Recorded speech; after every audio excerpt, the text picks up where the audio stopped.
Read about the things that happen throughout the world.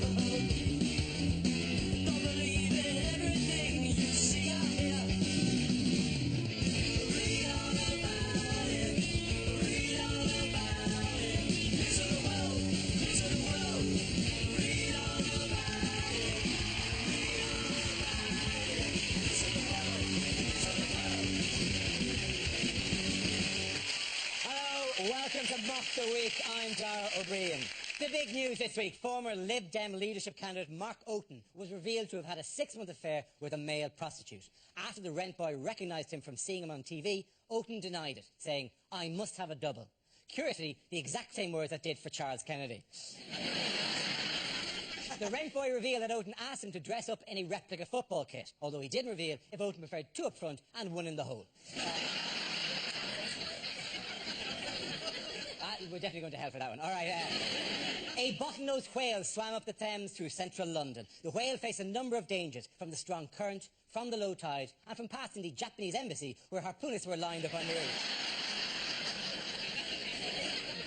Newspapers competed over what the whale should be called. The Sun called him Wally, the Mail called him Willie, the Mirror called him Whaley, and the Express called him an illegal immigrant coming over here, stealing all of our plankton.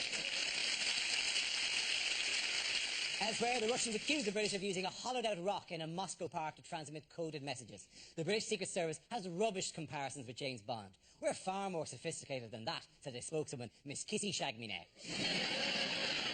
The rock was hidden in the bushes, waiting to be picked up in the park by 2 men, as part of Operation Mark Oaten.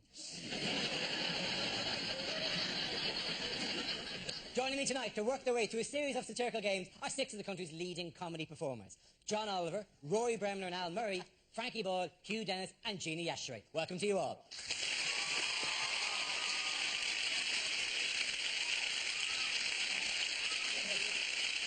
We start with a game called If This Is the Answer, What Is the Question? On the board are 6 categories relating to current events. For each category, I read out an answer and the players have to guess what the question might be. Al, would you like to choose a category?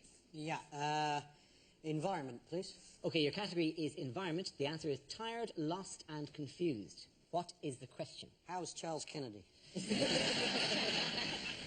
Statistically, what are the worst words to use on your CV? Did it name 3 acting expressions that Ross Kemp just can't manage? How does somebody over 40 feel when they're trying to download stuff from iTunes? Is it the 3 dwarves that failed the audition?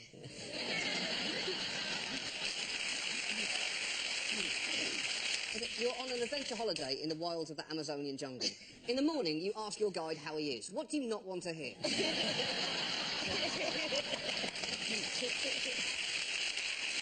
It is to do with the visitor to London.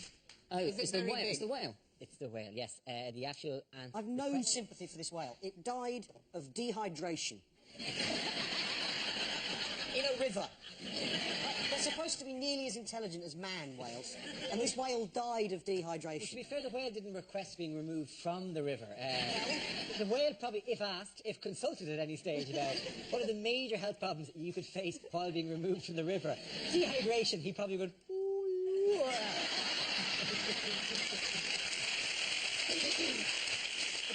The best thing about this whole whale business is that there's now no need to go to New Zealand.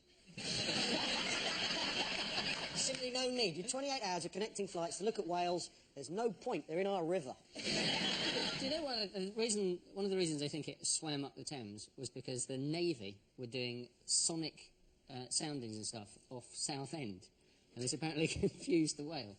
Because it sounds like an explosion to us, but to the whale it said diversion, naughty, close. Delays possible till November. I was very impressed with the fact that I spoke to a number of people who said, well, it received all the coverage because we in Britain love animals. And you're kind of going, no, I think any country that had a whale swim into the middle of the capital city would have probably gone, a whale, that's a little bit unusual. I don't think there's any country in the world that gone, oh, the bloody, like an urban fox or something. The bloody whales are at the bins again. It was the same week, the whale came up the Thames, the same week as Ben Fogle and James Cracknell rowed across the Atlantic. And the whale was probably thinking, look, if they're going to take my territory, I'm going to London, and I'm going to present Cash in the Attic.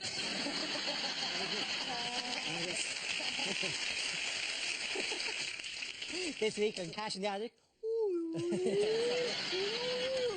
Well, yes, it was my mother's originally. But we're hoping to raise money for a holiday in Australia. It was weird that they were thinking. One of the plans was to use whale song to lure the whale back out to sea. But we don't know what a whale song means. We have no idea. Anything by Dido will do. Exactly.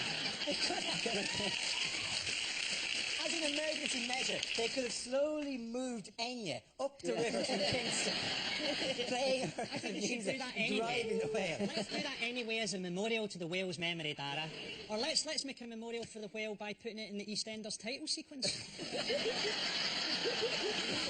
Is it not very selective as well that they gave the whale a name? That it was called Wally or Whaley? What was the mistake with the names? Well, because you give a whale a name, but you don't. When a dingo has eaten some children in Australia, you don't say Well, you don't Davy the dingo.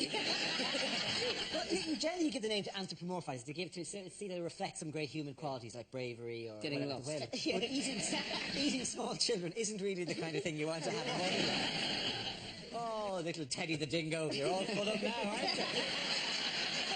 Exactly. The Sunday Times helpfully ran a map of the whale's route, which we can show here. That's the whale, which is, the river, basically. Just in case you're going, if I was going to Battersea from East London, I wouldn't have gone that way. Yeah. After the whale sadly died, some criticised the rescue operation. Let's face it, a whale needs to be winched onto the barge like it needs a hole in the head. I thought that was sweet, that particular one. To be fair, the whale only received the same treatment as any NHS patient, dying on the trolley 36 hours after first being seen.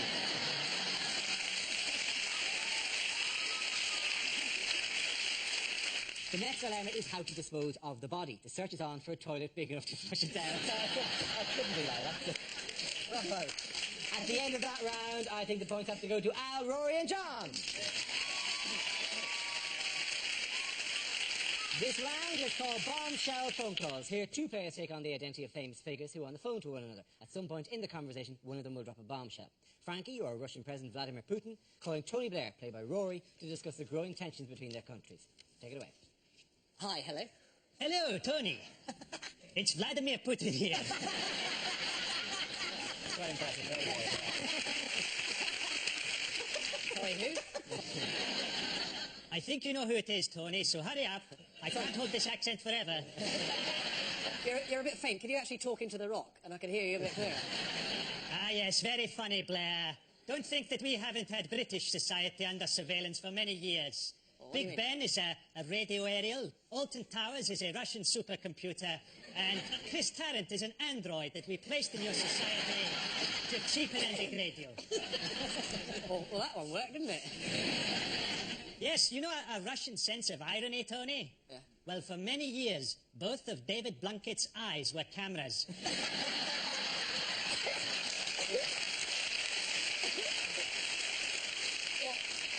I mean, that's useless. You just have, miles of useless footage of bedroom interiors. Nonsense!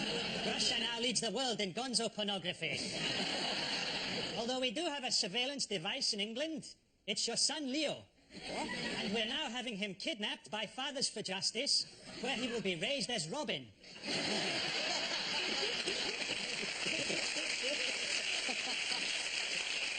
He will then be brainwashed into thinking that Cherie Blair is the Joker by showing him pictures of Cherie. Right, well, two you can play at that game, Vladimir. All right, yeah, we're not paying our gas bill, we're going on direct debit, and we're going nuclear, right? Well, I think we've covered everything, Tony. You haven't heard the last of this. Yes, I have. Both of them brilliant, but for his uncanny impersonation of the President of Transylvania, and to give him to Frankie! Now we play a round called Spinning the News. This game involves John, Frankie, Gina and Al, so if you can make your way over to the performance area, please. This is a stand-up challenge. Our random news generator contains a bank of newsworthy topics. We spin the wheel. When it's stopped, anyone can step forward and try to make us laugh about the subject it's landed on. If I judge that the player's got a big enough laugh, he or she is safe and gets to sit down again. Okay, here we go. Let's spin the wheel for the first topic. First subject is the ageing population. John. Shame on you for laughing at just their faces. Michael Howard at the last election said that you can tell a lot about a country by how it treats its old people. But I've always found that you can tell more about a country from guidebooks and first-hand experience. Because last summer I went on holiday to Italy and I spent the whole time looking at old people, and in hindsight I wish I'd visited the Leaning Tower of Pisa. I heard that Italian food was the best in the world, but as far as I could see it was just bowls of mashed up apple. Well done, John. You can sit down. OK, let's spin the wheel again.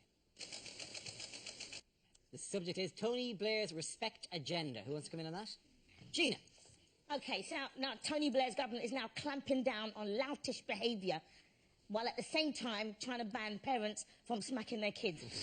Little bit something wrong with that. I'm from a Nigerian background, and when I was a kid, I used to feel jealous of my white friends because they could shout at their mums. I remember going to my mate's house when I was a kid and her mum coming in and telling her to go to bed, and she was like, "Shut up!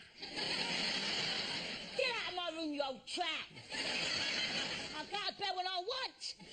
And then her mum leaving the room, and then me going home to my Nigerian mum doing the same thing. My mum comes in, "Gina, time for you to go to bed." I was like, "Shut up!" I was in a coma for 6 months. Let's get back down. OK, Al and Frankie are left. It's a tie-break situation. We'll pick one topic and you can both speak on it. Let's spin the wheel. The topic is living with terror. Al, do you want to go first? We are very lucky in the war on terror to have the Americans standing shoulder to shoulder with us. Shoulder to shoulder with us in the war on terror, because they've done their bit to help this country in the war on terror. Because if the Americans hadn't funded the IRA for 35 years, we wouldn't have the faintest idea how to deal with terrorists, would we? The main thing is the clueless.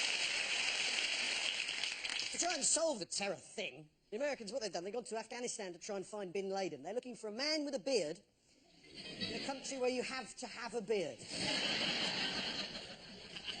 It's a needle in a haystack, isn't it? It's a slapper in Essex. You know she's there. Which one is she? Thank you very much, Al. Get back there. No. Frankie, it's your turn. Well, you know, we've got this thing now, extreme rendition, where basically they fly people out to torture them, and those flights stop in Scotland. I mean, this is horrendous. People being denied basic human rights, orange jumpsuits. How are we supposed to tell these flights apart from EasyJet? I mean, EasyJet probably would torture you. They just charge you for it as an extra. You want a sack on your head and pissed on, sir? That'll be €6. Is this really what we want to do with Islamic fundamentalist terrorists? Make sure they're all on planes? Isn't that a bit like when they used to lock the A-team into a shed full of old mechanical parts? Well done, Frankie, there. I think the winner of that round is going to be Al.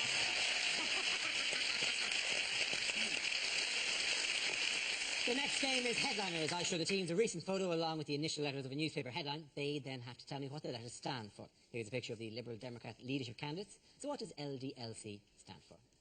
Liberal Democrats love cock. To be honest, Dara, they haven't done themselves any favours by coming on to the YMCA there. Is it going from left to right? It's loser, deviant, lefty and codger. Is it the annual Liberal Democrat line dancing challenge? Lake Developers Learning Circle? I think it's easy. The first two letters do stand for Lib Dem. Lib Dems, loose cannons, Lack charisma? Yeah. Not a million miles off. Like Love crisps. A liberal snack. crisps and crack, obviously. Liberal Democrat. The second one was leadership. Leadership crap. I don't know what. Liberal Democrat leadership contest. The answer I was looking for is Liberal Democrat leadership crisis. Ah, okay. Crisis. Frankly, I gave you 3 of the 4 words. And I also said it was about things not going well. How many C words are there? Don't give me any suggestions.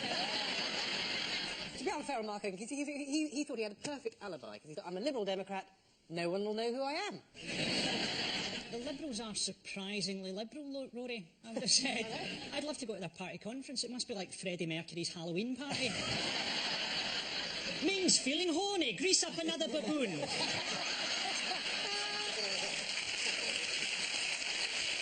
To be honest, I wouldn't be surprised if they elected Pete Doherty as leader now.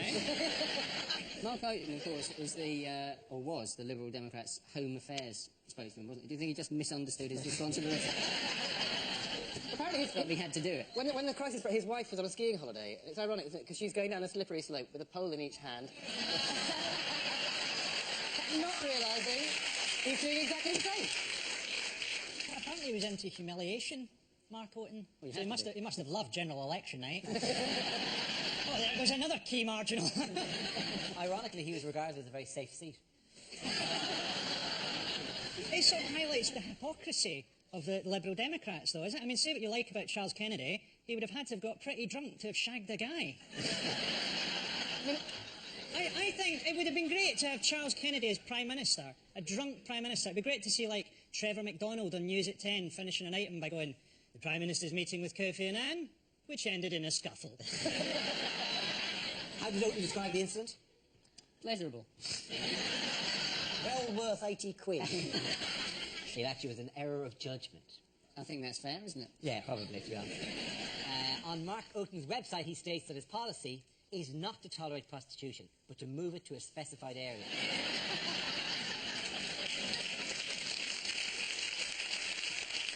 Technically known as Round My Place.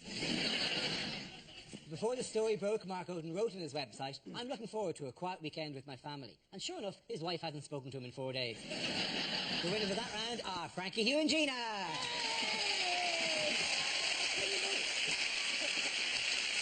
This next round is our version of Question Time called Ask the Politicians. I'll play the host, John and Frankie. You're members of the audience asking the questions. If you could please make your way up there. And the rest of you will make up the panel. Rory, you're David Blunkett. Hugh, you're a spokesman for the Conservative Party. Al, you're the voice of the silent majority. Gina, you're going to be a South London councillor. And may we have our first question from the man in the glasses there. Thank you. What does the panel think that we should do about bird flu? Mr. Blunkett? Right, well, I caught flu from an American bird once, and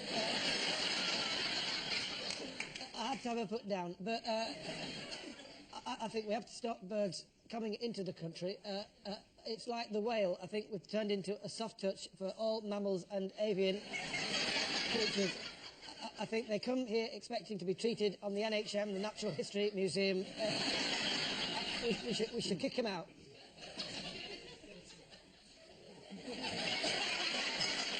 Hugh, surely... Over here. Hugh, surely the Conservatives can't possibly agree with this. But this is a very modern disease. Avian flu H5N1. It even has its own postcode.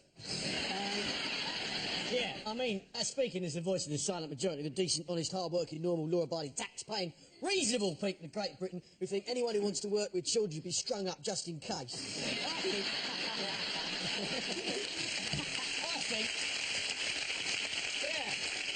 We have spoken. I think the only thing to do is kill all birds. I mean, the symptoms are obvious. You spot them off. Shoo! And but I think we need to kill it. It's like the foot and mouth. We had to kill those sheep and cows so that they didn't die. It's essentially that. Kill all birds. They must die. You know, but the thing is, this disease can't be that hard to spot. You know, you must be pretty stupid to let a chicken cough on you.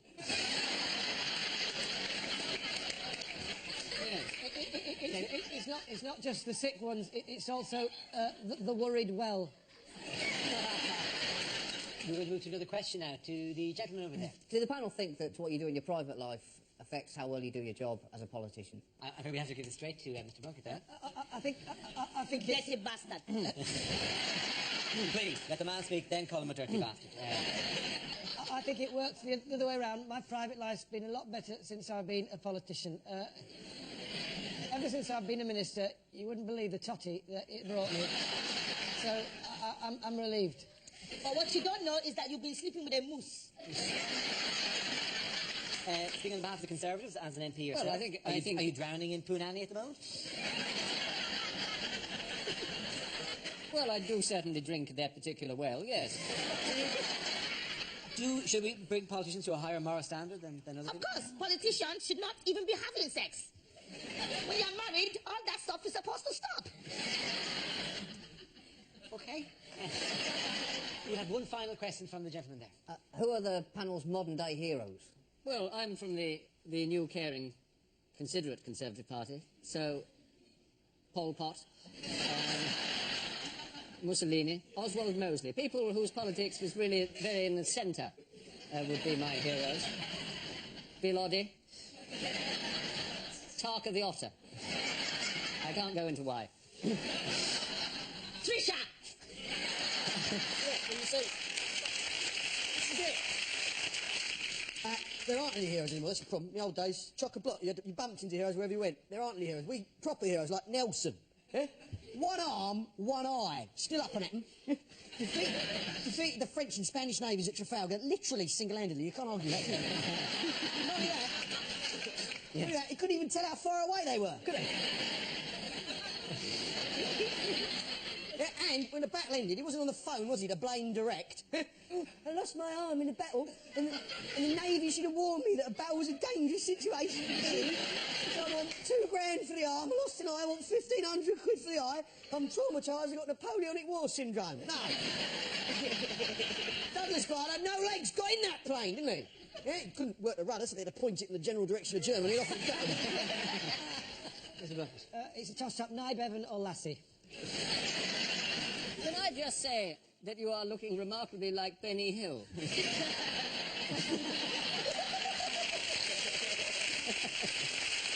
I don't think everyone on the panel tonight, but I think the points have to go because he articulated the words of everyone, really, to Al on that particular round. Becky and John, come back down here. Now we come to our final quickfire round called Scenes We'd Like to See. This is for everyone, so if you can make your way over to the performance area, please. I call out ideas for scenarios we'd love to see, and the performers come in with their suggestions. Okay, here we go. The first subject is cliffhanger lines from a political soap opera. I'm John F. Kennedy. I've been in the shower. Did I miss anything? Hey, Condoleezza. I think I pressed the wrong button.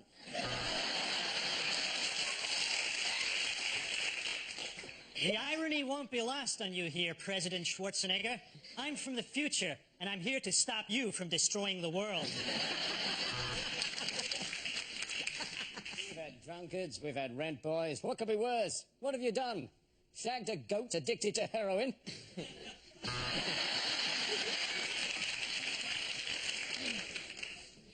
I'm sorry I missed your vote on sustainable agriculture. I'm afraid I was busy sleeping with your wife. Are you trying to seduce me, Lady Thatcher?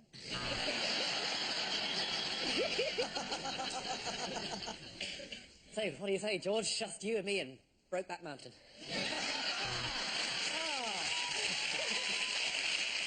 The next topic is things George Galloway would never say.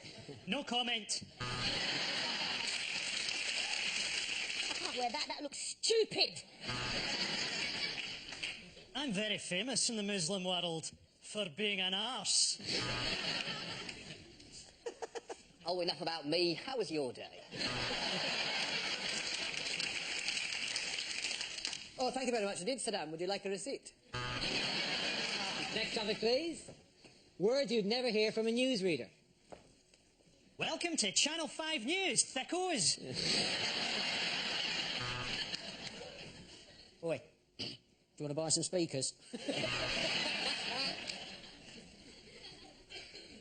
Too revolting to describe. But let's have a go anyway. Basically... The two youths convicted this morning got what they deserve.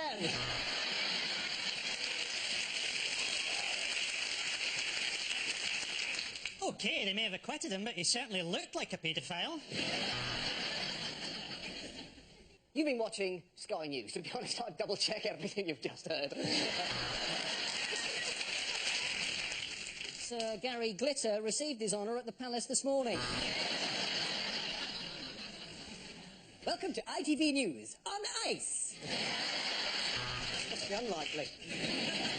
The next report may contain images that could give you the horn. In this next report, Jerry Adams is voiced by an actor, Samuel L. Jackson. I'll tell you about the peace process, mother... So we leave it at that, ladies and gentlemen. Well done to all the people. Give us a say, thank you.